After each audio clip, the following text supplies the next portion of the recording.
Painful. How painful. My head hurt so badly. A gaudy and dazzling dream world filled with murmurs instantly shattered. The sound asleep, Zhou Mingrui felt an abnormal throbbing pain in his head, as though someone had ruthlessly lashed at him with a pole again and again. No, it was more like a sharp object pierced right through his temples, followed by a twist. Ouch! In his stupor, Zhou Mingrui attempted to turn around, look up, and sit up. However, he was completely unable to move his limbs, as though he had lost control over his body. From the looks of it, I'm still not awake. I'm still in a dream. Who knows, perhaps the next scene will be of me thinking I'm already awake, but in fact, am actually still sleeping. Zhou Mingrui, who was not unfamiliar with similar encounters, tried his best to focus in order to escape the shackles placed upon him by the darkness and confusion. However, while still in his reverie, whatever will he could summon was ethereal like a fleeting fog. He found his thoughts difficult to control and introspect. No matter how much he tried, he still lost his focus as random thoughts surfaced in his mind. Why would I suddenly have such an excruciating headache in the middle of the night? And it's really painful. Could it be something like a cerebral hemorrhage? F***K. Don't tell me I'm going to die young. I need to wake up. Now. Why doesn't it seem to hurt as much as before? But why does it still feel like a blunt knife is slicing through my brains? From the looks of it, I won't be able to continue sleeping anymore. How am I to show up for work tomorrow? Why am I still thinking about work? This is some authentic headache. Of course I have to take time off. I don't have to worry about my manager's grumblings. Hey, putting it that way, it doesn't seem too bad. Hee, I can end up getting some spare time for myself. Throbbing pain inundated Zhou Mingrui, allowing him to slowly accumulate immaterial strength until he was finally able to move his back and open his eyes. He finally broke free from his reverie. His vision first blurred before it was screened by a faint crimson red. All he could see was a study desk made of burly wood in front of him. Right in the middle was an open notebook with coarse, yellow pages. The title was eye-catchingly written with strange, deep black lettering. To the left of the notebook was a stack of neatly arranged books, numbering about 8. The wall on their right was inset with grayish-white pipes with wall lamps connected to them. The lamp had a classical Western style to it. It was about half the size of an adult's head, with an inner layer of transparent glass and an exterior grid with black metal. Diagonally beneath the lamp was a black ink bottle shrouded in a pale red glow. Its embossed surface formed a blurry angel pattern. In front of the ink bottle and to the right of the notebook sat a dark-colored pen with a fully circular body. Its tip shimmered with a faint glint while its cap rested right beside a brass revolver. A gun? A revolver? Zhou Mingrui was completely taken aback. The things laid before him were alien to him. It looked nothing like his room. While feeling shocked and confused, he discovered that the desk, notebook, ink bottle, and revolver were covered in a layer of crimson veil, a result of the light shining from the window. Subconsciously, he looked up and shifted his gaze up bit by bit. In midair, a crimson moon hung high above the backdrop of a black velvet curtain, glowing in silence. Zhou Mingrui felt inexplicably horrified as he stood up abruptly. However, before his feet fully straightened, his brain protested with throbbing pain. It made him temporarily lose his strength as he fell uncontrollably. His buttocks slammed heavily onto the burly wood chair. The pain did little. Zhou Mingrui stood up again by propping himself up. He turned around in a fluster as he began to size up the environment he was in. The room was not very large, with a brown door on each side of the room. Close to an opposite wall was a low wooden bed. Between the bed and the left door was a cabinet. Its 2 doors were swung open, and beneath it were 5 drawers. To the side of the cabinet, there was the same grayish-white pipe on the wall at the height of a person. However, it was connected to a strange mechanical device with exposed gears and bearings in several spots.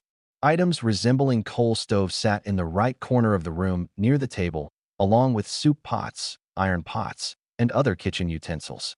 Across the right door was a dressing mirror with 2 cracks. Its bottom was made of wood, and the patterns were simple and plain. With a sweep of his gaze, Zhou Mingrui noticed himself in the mirror, the present him. Black hair, brown eyes, a linen shirt, thinly built, average-looking features, and a rather deep outline. Zhou Mingrui immediately drew a gasp as many helpless and confused guesses surfaced in his mind. The revolver in ancient European style and the crimson moon that looked different from Earth's moon could only mean one thing. See, could I have transmigrated? Zhou Mingrui widened his mouth slightly. He had grown up reading web novels and had often fantasized over such scenes. However, he momentarily found it hard to accept the situation when he found himself in one. This was probably what it means to love a fantasy one. In a minute, Zhou Mingrui had already cursed himself while trying to make the best out of his adverse situation.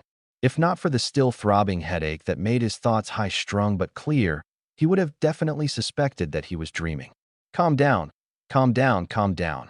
After taking a few deep breaths, Zhou Mingrui worked hard to stop panicking. At that moment, as his mind and body calmed down, memories began flooding him as they slowly appeared in his mind. Klein Moretti, a citizen of the northern continent's LOM kingdom, Awa County, city of Tianjin. He is also a recent graduate from the Department of History at Koei University. His father was a sergeant of the Imperial Army who had sacrificed himself during a colonial conflict with the southern continent. The bereavement allowance gave Klein the opportunity to study at a private language school and laid the foundation for his admission into university. His mother was a devotee of the Evernight goddess. She passed away the year Klein passed the entrance examinations to Koei University. He also had an elder brother and a younger sister. They stayed in a two-bedroom apartment together. Their family was not wealthy, and its situation could even be described as somewhat wanting.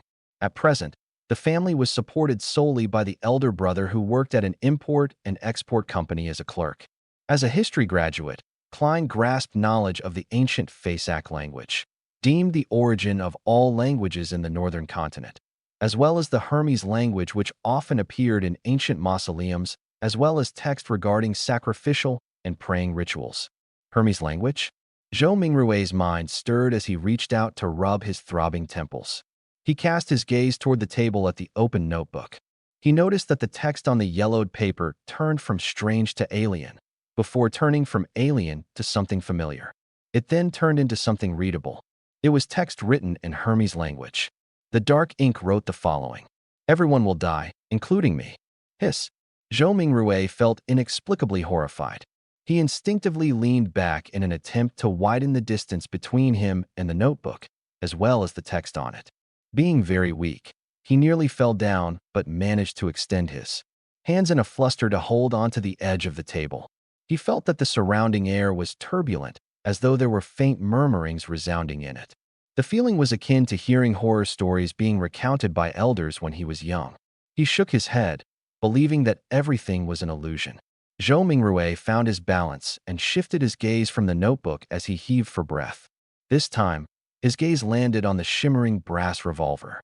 He suddenly had a question arise in him. With Klein's family situation, how can they have the money or means to buy a revolver? Zhou Mingrui could not help but frown. While in deep thought, he suddenly discovered a red handprint to the side of the table. Its color was deeper than the moonlight and much thicker than the veil. It was a bloody handprint. A bloody handprint? Zhou Mingrui subconsciously flipped his right hand that had been holding the edge of the table. Looking down, he saw that his palm and fingers were covered in blood. At the same time, the throbbing pain in his head continued. Although it had weakened a little, it continued incessantly. Did I smash my head open? Zhou Mingrui guessed as he turned around and walked towards a cracked dressing mirror. A few steps later, a black-haired figure of medium build and brown eyes appeared clearly in front of him. The person had a distinct scholarly air to him. Is this the present me? Klein Moretti? Zhou Mingrui was stunned momentarily.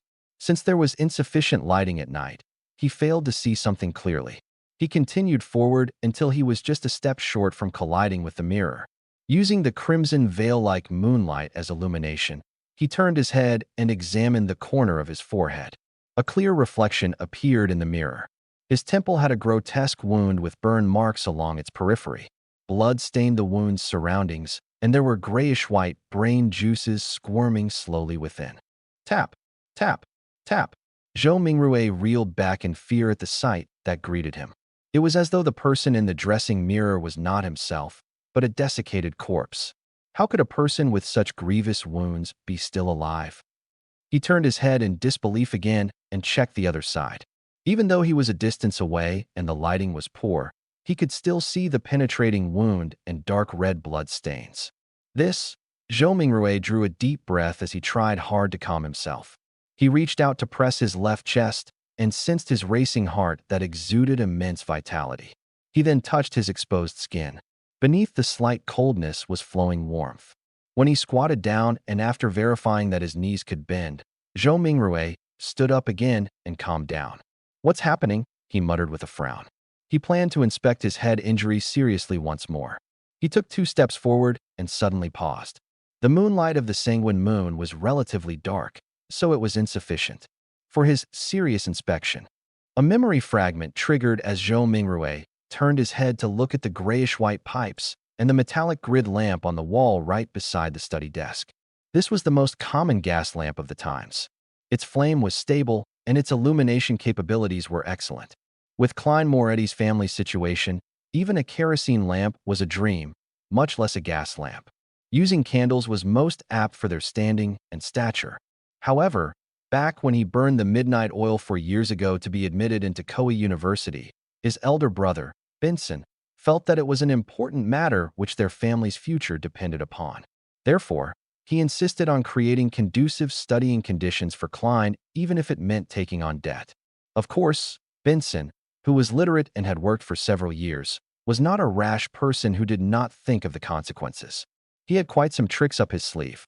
He reasoned with the landlord to raise the apartment's standards by installing gas pipes to improve the likelihood of rentals in the future. The landlord was convinced and provided the money to complete the basic modifications. Then, using the convenience of working at an import and export company, he purchased a brand new gas lamp, which was nearly at cost price. In the end, all he needed was to use his savings and did not need to borrow money. After the memory fragment flashed past his mind, Zhou Mingrui came to the desk, where he turned the pipe's valve and began twisting the gas lamp switch. With a sputtering sound, a spark sounded from friction. Light did not descend upon Zhou Mingrui as he had expected. He twisted the switch a few more times, but all the gas lamp did was sputter and remain dark. Retracting his hand and pressing on his left temple, Zhou Mingrui sought for the reason by rummaging through his memory fragments. A few seconds later, he turned around and walked toward the door. He arrived at the machine installation, which was similarly inset into the wall and had grayish-white pipes connected to it. This was a gas meter. After seeing the exposed gears and bearings, Zhou Mingrui took out a coin from his trousers pocket. It was dark yellow in color and had a bronze shimmer to it. The front of the coin was engraved with a portrait of a crown-wearing man, and there was a 1 on a clump of weed on the back. Zhou Mingrui knew that this was the most basic currency of the LOM kingdom. It was called a copper penny. 1 penny's purchasing power was roughly 3 to 4 yuan before his transmigration. Such coins had other denominations such as the 5 pence, a half pence, and a quarter pence. Despite the 3 types, the denominations were not in small enough units. In everyday life, one had to buy several different things just to spend a single coin from time to time. After flipping the coin, which was only minted and circulated, after King George III ascended to the throne, a few times, Zhou Mingrui inserted it into the gas meter's thin vertical mouth. Clink, clang. After the penny fell to the bottom of the meter, the sound of grinding gears sounded immediately, producing a short but melodious mechanical rhythm. Zhou Mingrui stared at the meter for a few seconds before returning to the burly wood desk. He then reached out to twist the gas lamp switch. After some sputtering, there was a sharp sound. A fire plume ignited and rapidly grew. Bright light first occupied the internals of the wall lamp before penetrating the transparent glass, blanketing the room with a warm glow. The darkness quickly receded as the crimson retreated out the window. Zhou Mingrui felt at ease for a baffling reason as he quickly came in front of the dressing mirror. This time, he seriously inspected his temple and did not miss a single detail. After a few rounds of inspection, he realized that apart from the original blood stain, liquid was no longer flowing out of the grotesque wound. It appeared like it had received the best hemostasis and bandaging. As for the slowly squirming grayish-white brain and the discernible growth of flesh and blood around the wound, it meant that the wound might take 30 to 40 minutes. or maybe even 2 to 3 hours before it would only leave a light scar. The restorative effects that transmigration brings. Zhou Mingrui curled up the right corner of his mouth as he muttered silently. Following that, he let out a long sigh. Regardless, he was still alive. After settling his mind, he pulled open a drawer and took out a tiny piece of soap. He took one of the old and tattered towels, hanging by the side of the cupboard, and opened the door. He then walked to the public bathroom, which was shared by the tenants on the second floor. Yes, I should clean up the bloodstains on my head, or I'll keep looking like a crime scene. It's fine scaring myself, but if I were to scare my sister, Melissa, when she gets up early in the morning tomorrow, it would be quite problematic. The corridor outside was pitch black. Silhouettes were barely accentuated by the crimson moonlight from the window at the end of the corridor. They looked like a pair of monster eyes that silently observed the living late into the night.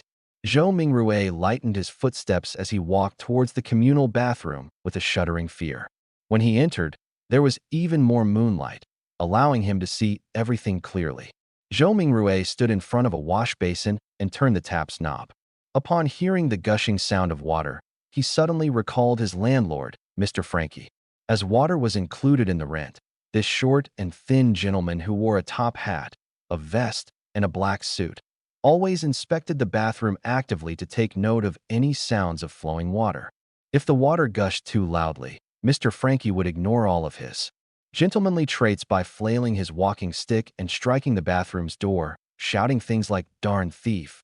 Wastage is a shameless matter. I'll remember you. If I see this happen another time, scram along with your filthy luggage. Mark my words. This is the most value-for-money apartment in Tianjin City. You will not find a more kindly landlord anywhere else." Putting away those thoughts, Zhou Mingrui used a moist towel to clean the blood stains from his face again and again. After checking himself using the rundown mirror in the bathroom and verifying that all that was left was a hideous wound and a pale face, Zhou Mingrui relaxed. Then he took off his linen shirt and used a bar of soap to wash away the bloodstains. At that moment, he knitted his brows and recalled a possible problem. The wound was too exaggerated and there was too much blood. Apart from his body, his room likely still had signs of his injury. After Zhou Mingrui was done with his linen shirt a few minutes later, he briskly returned to his apartment with a moist towel. He first wiped the blood handprint on the desk and then, using the gas lamp's illumination, sought out spots which he missed out. He immediately discovered that quite a substantial amount of blood had splattered onto the floor beneath the desk, and there was a yellow bullet to the left side of the wall. Releasing a round with a revolver pointed at the temple, after mixing and matching the clues from before, Zhou Mingrui had a rough idea how Klein had died. He was in no hurry to verify his guess.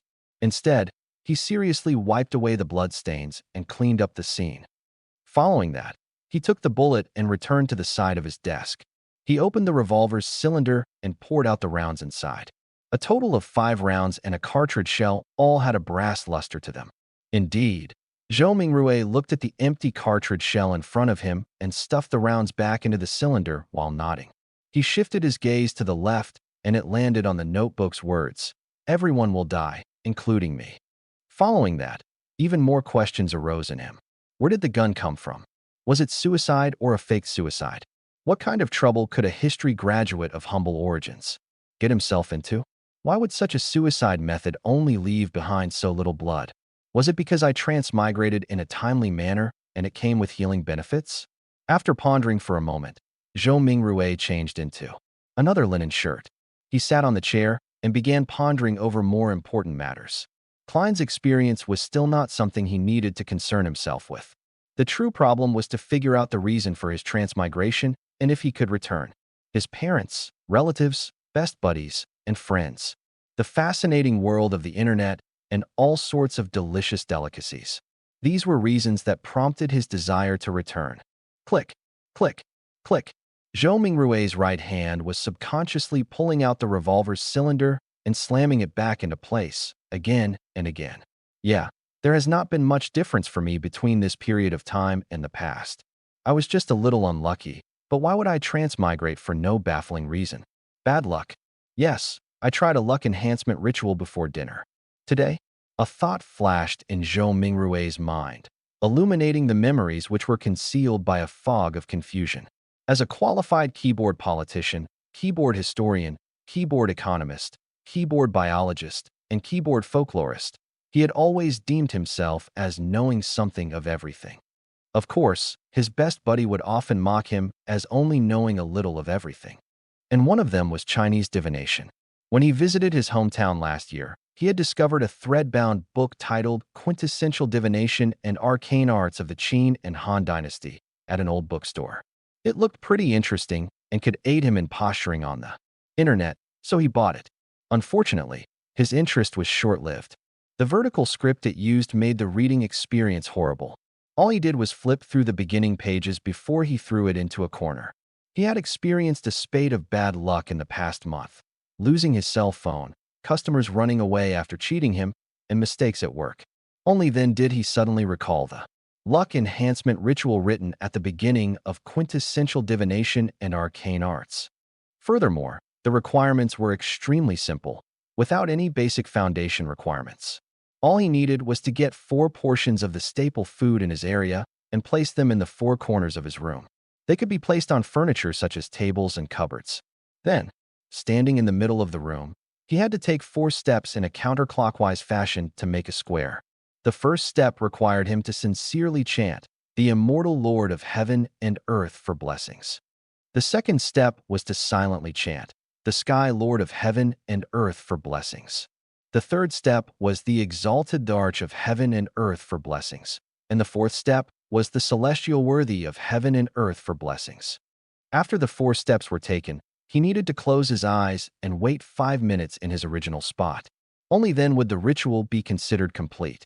Since it did not cost him any money, he found the book, followed what was stipulated, and did it before dinner. However, nothing happened back then. Who would have guessed that he would actually transmigrate in the middle of the night? Transmigration. There is a distinct possibility that it's due to that luck enhancement ritual. Yes, I should give it a try here tomorrow. If it's really because of that, I stand a chance of transmigrating back. Zhou Mingrui stopped flicking the revolver's cylinder and suddenly sat straight up. Regardless, he had to give it a try. He had to attempt a Hail Mary. After confirming his plan, Zhou Mingrui immediately felt he had a mental crutch. His fear and unease were all swept away into a corner of his mind. Only then did he have the mood to carefully study Klein's memory fragments. Zhou Mingrui habitually stood up before turning off the pipe's valve. He watched the wall lamp gradually dim until its flame extinguished before sitting back down. As he subconsciously fiddled with the revolver's brass cylinder, he pressed the side of his head. He slowly recalled his memories in the crimson-dyed darkness as though he was the most attentive viewer in a movie theater. Perhaps as a result of having a bullet pass through his head, Klein's memories were like shattered glass. Not only were the memories not contiguous, there were many spots which were clearly missing. For example, memories pertaining to how the exquisite revolver appeared in his possession, whether he had committed suicide or was killed, as well as the meaning of the words, "Everyone will die," including me on the notebook, or whether he had participated in anything odd 2 days before the incident. Not only had these particular memories become fragmented, there were also missing pieces. It was the same even for knowledge he ought to know. In light of the present situation, Zhou Mingrui believed that if Klein were to return to university, it was unlikely he could graduate. This was despite him having left campus just days ago without relaxing one bit. He needs to participate in the Tianjin University's history department interview 2 days later. The university graduates of Lone Kingdom do not have the tradition of staying at their alma mater. His mentor had given him a recommendation letter for Tianjin University and Backlund University. Through the window, Zhou Mingrui silently observed the red moon setting in the west.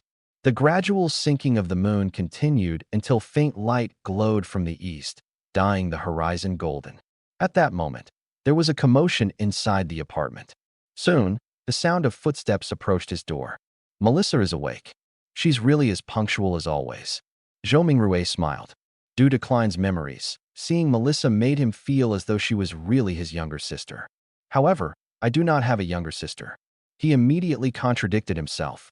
Melissa was different from Benson and Klein. Her rudimentary education was not completed at the Sunday school classes offered by the Church of Evernight.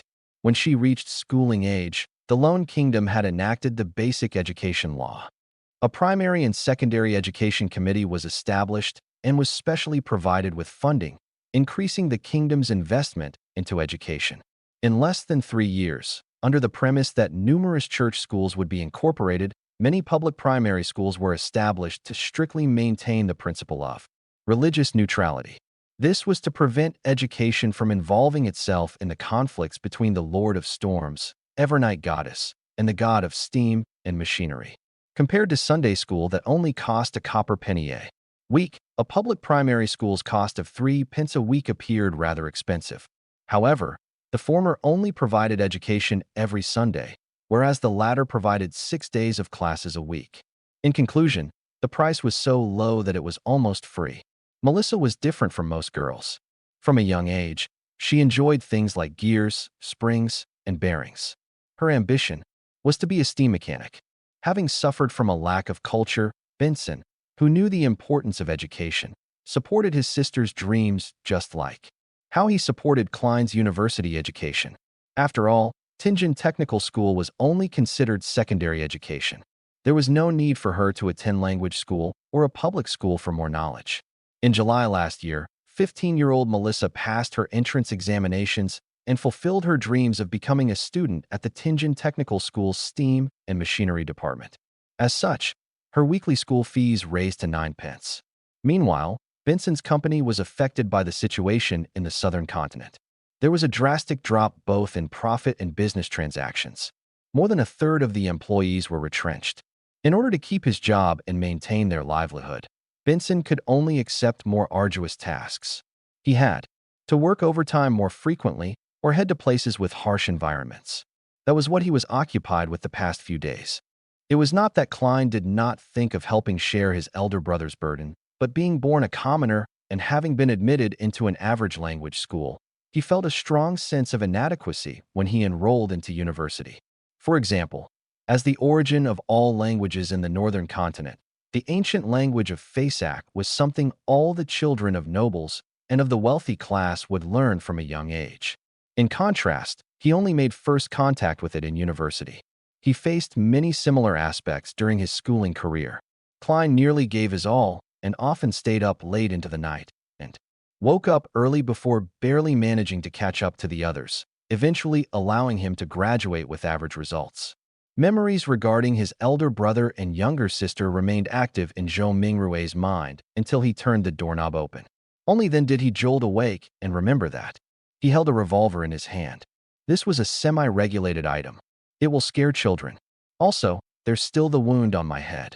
With Melissa arriving at any moment, Zhou Mingrui pressed onto his temple and hurriedly pulled open a desk drawer and threw the revolver in before slamming it close. What happened? Melissa looked over curiously when she heard the commotion. She was still in the prime of her youth, even though she didn't have much nutritious food to eat, making her face thin and slightly pale. Her skin remained lustrous as it exuded the vibes of a young girl. When Zhou Mingrui saw his sister's brown eyes look over, he forcibly composed himself and picked up an item beside his hand before calmly closing the drawer to conceal the existence of the revolver. He placed his other hand on his temple, the texture confirming that his wound had already healed. He took out a silver vine-leaf pocket watch and pressed the top gently, causing its cover to flip open. It was a picture of the siblings' father.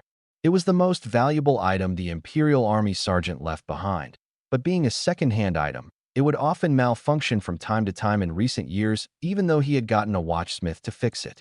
It had embarrassed Benson, who enjoyed bringing it with him to elevate his status many a time, so it was thrown away back at home in the end.